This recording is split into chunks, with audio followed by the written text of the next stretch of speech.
day, everybody. So today we have a great opportunity to talk with Alvaro Massino, who has just joined Couples Center and Terapia International.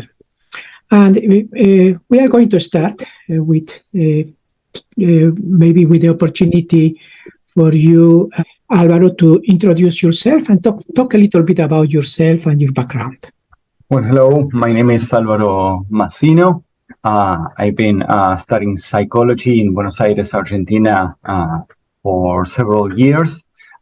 This got me a degree in psychology and the ability to practice in Argentina as a psychologist and a psychotherapist, while my training is mostly in psychoanalysis.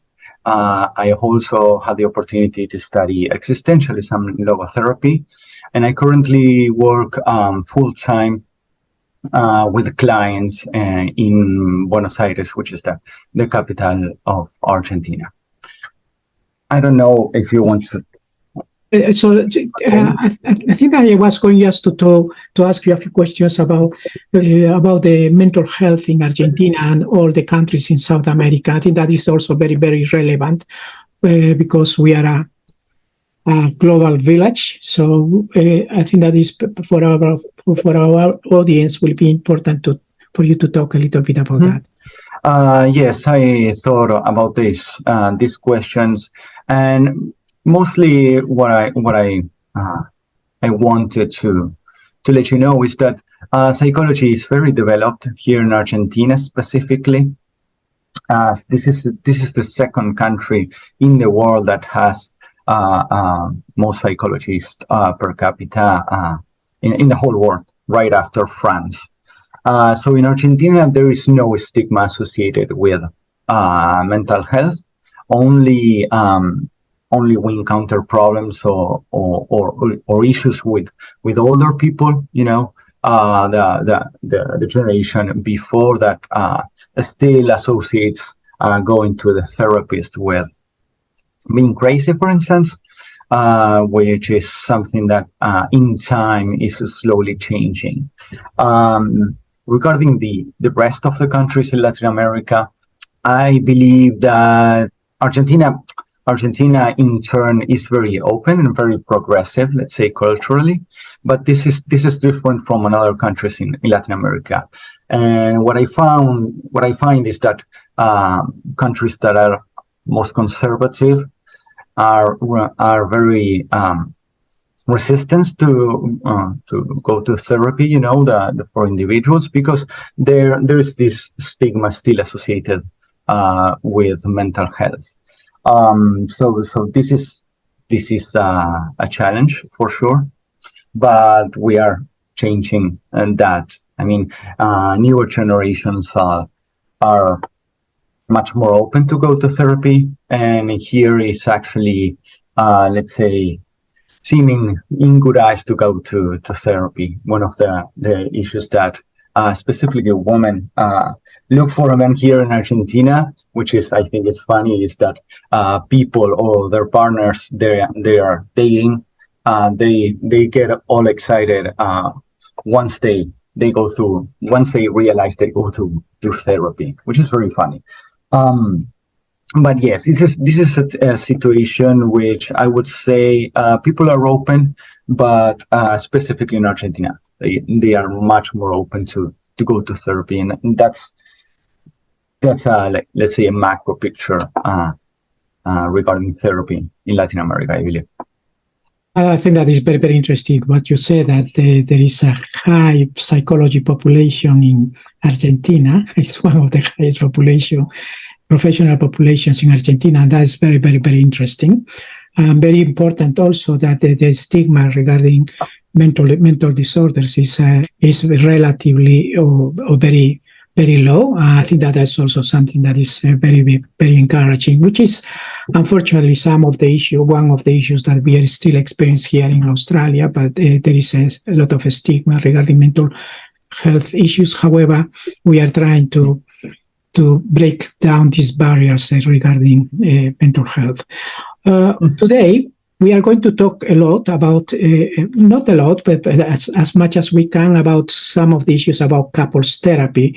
I think that is one of the areas that you have extensive experience and expertise in working with couples from a psychodynamic perspective and also from an existential perspective.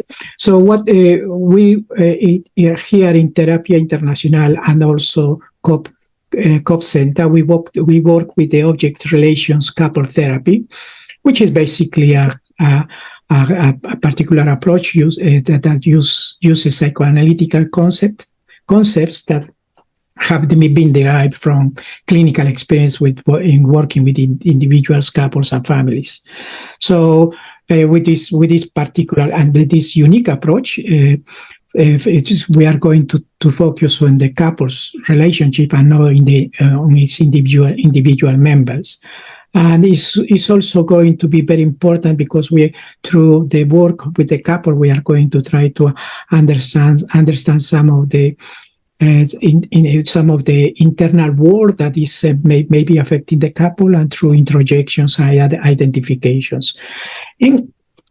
However, we often find in our practice, in our work with couples, issues such as, for example, infidelity. And I think that's a very, very important issue, because the issues about trust are going to be significantly influenced through this process. Can you tell us a little bit more about what are the dynamics behind the infidelity and how it's going to influence and affect the relationship?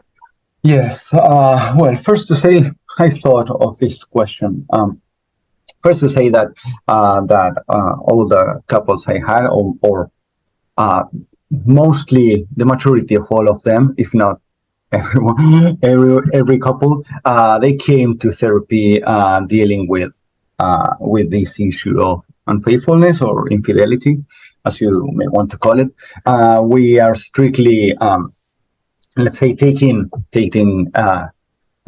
monogamous heterosexual couples in what I'm going to say, because other type of couples have another, let's say, terms or another particularities. But yes, I mean, most of the couples I had, they came for this issue. And from a psychoanalytical perspective, what I've been thinking is this culturally, right now, society expects the other, our couple, let's say, to fulfill every need we have, right? So this is very close linked with the idea of satisfaction, right? From psychoanalysis. So couples are they tend to idealize what being in a relationship is. And sometimes, in my particular experience, sometimes the male is the one that goes out and have sexual intercourse with another partner, let's say. And this is something that on their part, we often see that the idealization of a couple is someone very, very strong, and they engage with one another, believing that the other will fulfill every need they have. And once they realize they don't, because there is a struggle between this idealization and the reality of being in a couple and living with a couple. When they don't find that level of satisfaction, they go out and search for another partner. This is basically what Freud described as the identity of perception, during the early stages of development. And people constantly try to emulate that early perception of complete satisfaction, and they repeat this behavior often, right? And so I think this is one of possible explanations regarding this behavior. Many times I believe that all people look for the same, which is the acceptance of others, the feeling of being desired, understood, but sometimes this is a play between that idealization and the reality. Freud described also this struggle, and as William Blake has two books of poems which are split, and I use this reference in my couple therapies, when the first book is called the Book of Innocence, and the second is the Book of Experience. And the idea for me is to engage in the aim of getting people to realize that everything in couples is not ideal. Not every satisfaction is going to be met with our partner, because they are flawed, like everyone, right? So I have this set of stages that couples go when dealing with an infidelity. Is that I often say that the one that, let's say, the victim of this situation, they seek for revenge. They decide to be together, let's say, or they continue their relationship, but at first it appears that the victim, let's say in this situation, try to take revenge on the other, and this happens, and it's very normal for it to happen. But what I often point out is that this stage must end at some point, and because the people cannot live with the partner often, reminding them what they do, So there is a radical choice to be made with couples, and at one point in therapy, they need to be able to say, okay, I accept what happened, but I'm not going to take revenge on that, or not going to take more revenge on that, because they cannot build after that. But the idea is for them to build a relationship based on trust rather than on control, and that is often what happens with couples after going through a situation like this. Yeah, I think that's very insightful what you said, and how important it's just to overcome the first barriers that couples are going to present when the infidelity occurs. No, the anger and the distress and the anxiety and the stress that this is going to cause, and then when you are able to negotiate a place in the therapy where you are going to explore how other objects in the life of the individual, past relationships or the relationship with the primary caregivers, are going to also influence in the way how the person is presenting these kind of issues in the relationship. However, in many cases, what we are going to find is that people are going to come to therapy, and couples are going to come to therapy, and that they are going to complain about communication problems. I think that's also something that something that you may stay for a little while, but I think that the communication problems is reflecting some other dynamics that are behind. Can you explain a little bit more for our audience what is going on there? One of the things that I find very ironic, let's say, is that people do complain, about communication issues with their couples, and the idea behind that is for couples to be able to express themselves freely with one another. I quote in a psychologist, he says that you cannot have a good relationship without uncomfortable touch.